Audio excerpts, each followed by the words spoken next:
Euro dollar daily forecast May 30th, fxempire.com. The euro dollar pair managed to break down below the 125 level on Tuesday, but bounced back in U.S. trading as Americans have yet again come to the aid of the rescue of the euro.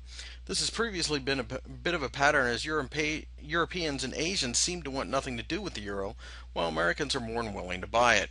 The bounce in the late hours made the candle a bit of a doji that is sitting right at the 125 support level.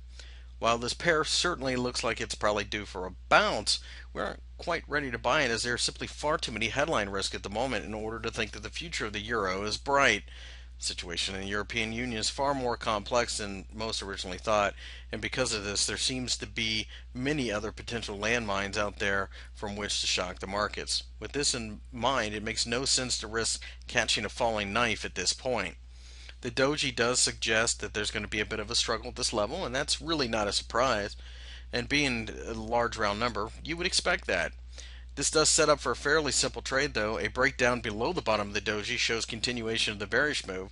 A break of the highs does not get us involved from the long side, though. What it does is it has us stepping back and looking for weak candles from which to sell.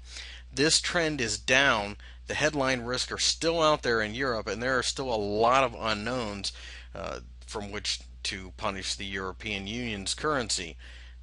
At the end of the day, there will more than likely be some type of easing out of Europe. So, at the very best scenario, you have a weakening euro.